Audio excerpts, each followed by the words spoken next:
अयोध्या में भगवान राम के भव्य मंदिर के निर्माण के साथ साथ गर्भगृह में रामलला की प्रतिमा की प्राण प्रतिष्ठा के लिए मंथन का काम भी शुरू हो चुका है।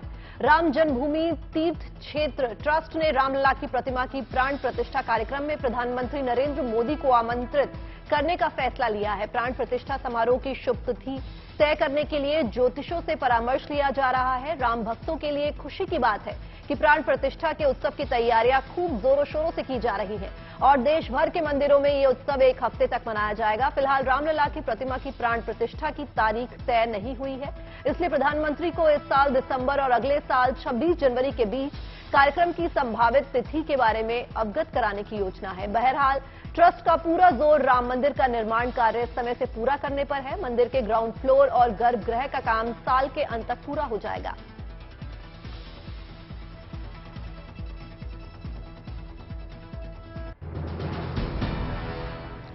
हिस्ट्री टीवी 18 पर आज रात 8 बजे प्रधानमंत्री नरेंद्र मोदी के लोकप्रिय रेडियो कार्यक्रम मन की बात पर आधारित डॉक्यूमेंट्री मन की बात भारत की बात लॉन्च किया जाएगा। इस डॉक्यूमेंट्री में ये बताने की कोशिश की गई है कि कैसे पीएम मोदी का लोकप्रिय रेडियो कार्यक्रम मन की बात देश के नागरिकों के साथ दो तरफा बातचीत का मंच बना। इस डॉक्यूमेंट्री से दर्शकों को ये भी बताने की कोशिश की गई है कि कैसे इस वीडियो कार्यक्रम ने भारत के हर कोने में सकारात्मक बदलाव को प्रेरित करने का काम किया। हाल ही में पीएम मोदी के इस कार्यक्रम के 100 एपिसोड पूरे हुए हैं। मन की बात भारत की बात डॉक्यूमेंट्री में प्रसिद्ध गीतकार मनोज मुंतशिर सूत्रधार के रूप में दिखाई देंगे, जिसमें मनोज मुंतशिर ने विभिन्न क्षेत्रों की प्रमुख हस्तियों का इंटरव्यू करते दिखेंगे। खास बात यह है कि डॉक्यूमेंट्री में ऐसे लोगों की और उन कहानियों को भी दिखाया गया है जिन्होंने प्रधानमंत्री नरेंद्र मोदी को प्रेरित करने का काम किया है।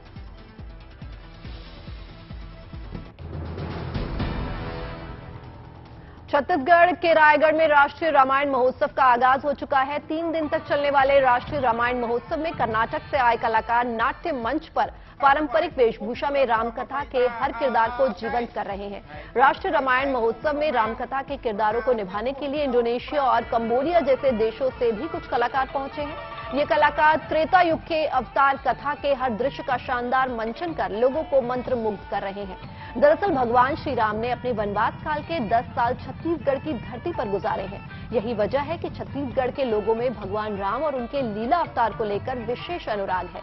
छत्तीसगढ़ के लोगों का मानना है कि भगवान श्री राम ने वनवास के दौरान बेशुमार परेशानियां झेली, लेकिन अपनी मर्यादा नहीं खोई। लिहाजा छत्तीसगढ़ में रामलीला के प्रति लोगों में बेपनाह श्रद्धा तो होती ही है। यही वजह है कि छत्तीसगढ़ के अलग अलग हिस्सों में रामलीलाओं का आयोजन होता रहता है, लेकिन रायगढ़ में आयोजित 3 दिवसीय रामलीला में शासन और सरकार की सक्रिय भूमिका है, जिससे ये आयोजन बेहद खास हो गया है।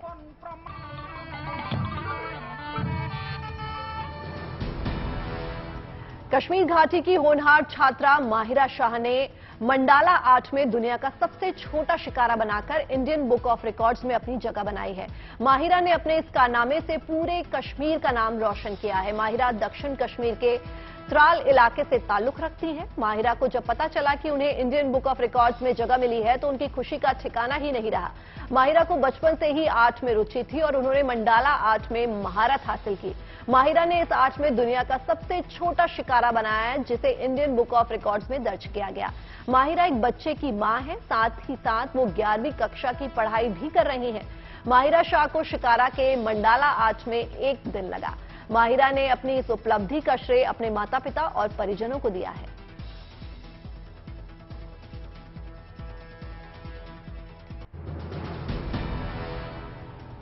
लोगों को सड़कों पर सुरक्षित चलने का अधिकार देने के लिए पंजाब सरकार ने आदेश जारी कर दिया है। Punjab road safety and traffic resource centre के मुताबिक लोगों को ये अधिकार देने वाला पंजाब देश का पहला राज्य है। एक अनुमान के मुताबिक सड़क हादसों में शिकार करीब आधे लोग पैदल और साइकिल पर चलने वाले होते हैं। अलग ट्रैक नहीं होने से पैदल और साइकिल सवारों को मेन सड़क पर ही चलने के लिए मजबूर होना पड़ता है। ऐसे में हादसों का खतरा बढ़ जाता है। सड़क पर भीड़भाड़ और तेज रफ्तार गाड़ियों से इनकी सुरक्षा को सबसे ज्यादा खतरा होता है। पंजाब सरकार का आदेश ऐसे हादसों को कम करने में कारगर साबित हो सकता है।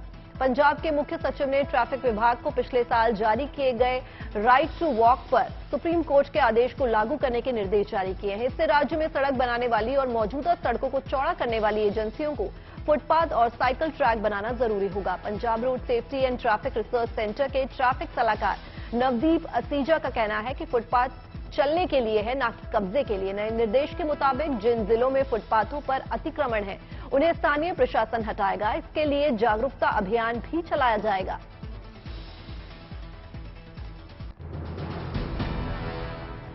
कश्मीर की खूबसूरत वादियों के बीच डल झील में शिकारे का लुत्फ उठाना अब रोमांचक के साथ साथ सुरक्षित भी होगा। जम्मू कश्मीर सरकार ने डल झील में जीवन रक्षक जैकेट का इस्तेमाल अनिवार्य कर दिया है।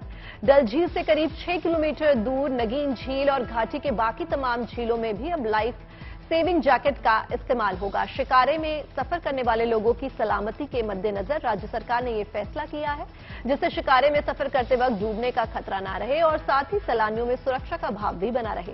एक शिकारे में नाविक के अलावा 6 लोग तक सवार हो सकते हैं, यानी एक शिकारे में 6 लाइफ जैकेट की जरूरत होगी। सरकार ने एक बोट में कम से कम 3 लाइफ जैकेट रखना अनिवार्य किया है।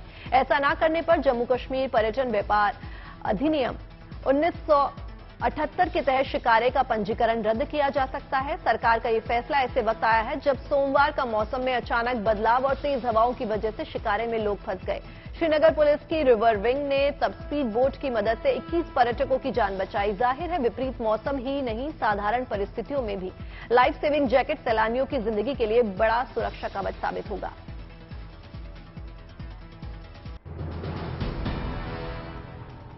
केरल के इडुक्की में ट्रैफिक पुलिस मंत्री और लोगों ने मिलकर एक लड़की की जान बचा ली। दरअसल 17 साल की एना मारे अपनी दादी के निधन के बाद हो रही कुछ रस्मों में शामिल होने के लिए चर्च पहुंची थी। इसी दौरान मारिया को दिल का दौरा पड़ गया। इसके बाद उसे तुरंत नजदीक के अस्पताल ले जाया गया, जहां से डॉक्टरों ने इस लड़की को अच्छे इलाज के लिए जल्द से जल्द कोच्चि ले जाने की सलाह दी। फिर राज्य के कैबिनेट मंत्री और उसकी इडुक्की इलाके से ताल्लुक रखने वाले मंत्री रोशी ऑक्सटन को इसकी जानकारी मिली तो उन्होंने तुरंत सोशल मीडिया पर पोस्ट लिखी और लोगों से वो रूट पूरा खाली करने की अपील की ताकि जल्द से जल्द इस लड़की को अस्पताल पहुंचाया जा सके। अमूमन 135 किलोमीटर का ये सफर 4.5 घंटे में तय होता है, क्योंकि वहां काफी भीड़भाड़ होती है और रास्ते भी टेढ़े मेढ़े हैं। लेकिन पुलिस और लोगों के सहयोग से इसे महज 2.5 घंटे में ही तय कर लिया गया। एम्बुलेंस समय पर अस्पताल पहुंच गई। इस पर परिवार और मंत्री ने लोगों के सहयोग और ट्रैफिक पुलिस से मिली मदद की तारीफ की है। लंबी छुट्टियों के बाद स्कूल में फिर से रौनक लौट आई है। केरल के कोच्चि में छुट्टी खत्म कर वापस स्कूल ज्वाइन करने के मौके पर गर्मजोशी के साथ छात्र छात्राओं का भव्य स्वागत किया गया। स्कूल के मेन गेट पर ढोल बजाकर स्टूडेंट्स का अभिवादन किया गया, तो वहीं दूसरी तरफ गीत संगीत के कार्यक्रम का आयोजन कर बच्चों को उत्साहित किया गया। गर्मियों की छुट्टी के बाद स्कूल खुलने पर पहुंचे बच्चे पहले दिन जमकर मस्ती करते दिखे। सभी बच्चों के चेहरे खिले हुए नजर आए। स्कूल की बिल्डिंग और क्लासरूम को बेहतर तरीके से सजाया गया। कोच्चि के हायर सेकेंडरी स्कूल में छुट्टियों के बाद स्कूल के रीओपनिंग सेरेमनी का आयोजन हुआ। इस दौरान कोच्चि के मेयर ने दीप प्रज्वलित कर स्कूल रीओपनिंग सेरेमनी का आगाज किया।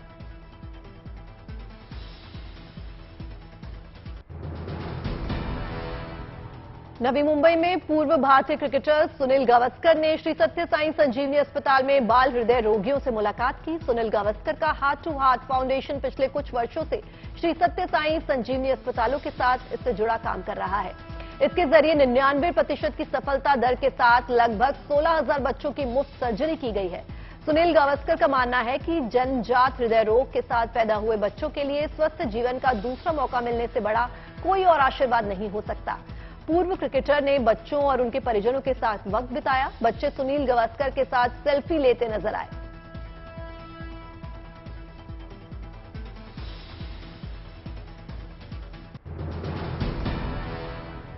जम्मू कश्मीर में वर्ल्ड मिल्क डे मनाया गया। इस दौरान दूध और उससे बने सामानों के अलावा दूसरे ऑर्गेनिक और एगो प्रोडक्ट्स की नुमाइश की गई।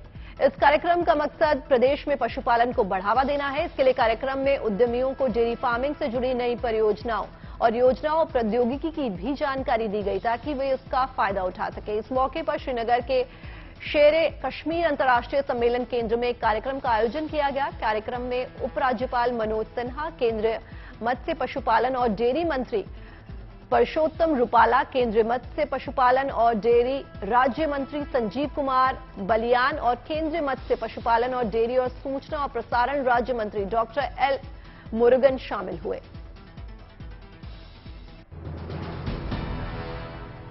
दिल्ली का पुराना किला चर्चा में है। यहां भारतीय पुरातत्व सर्वेक्षण की खुदाई में प्राचीन मूर्तियां निकल रही हैं। ऐसा अनुमान लगाया गया है कि कुछ मूर्तियां महाभारत काल से संबंधित है। पुराने किले में तीसरे चरण की खुदाई चल रही है। इससे पहले 1969 में पहली बार यहां खुदाई की गई, फिर 2013 से 14 और 2017 से 18 में दूसरे चरण की खुदाई हुई। जिस साइट पर मौजूदा खुदाई चल रही है उसे इंद्रप्रस्थ एक्सटेंशन साइट नाम दिया गया है। भारतीय पुरातत्व सर्वेक्षण के निदेशक वसंत स्वर्णकार की देखरेख में तीसरे स्टेज की खुदाई का काम चल रहा है। यहां महाभारत कालीन अवशेष मिलने का दावा किया गया है। किले में खुदाई के दौरान अब तक 2500 साल पुराने ऐतिहासिक सामान मिले हैं। इनमें बैकुंठ विष्णु जी, गजलक्ष्मी, भगवान गणेश की मूर्तियां, राजमुद्रा, अलग अलग समय के सिक्के, आदमी और जानवरों की हड्डियां शामिल हैं। साथ ही लोग समय समय पर यहां जिंदगी गुजार रहे थे, इसका प्रमाण भी मिला है।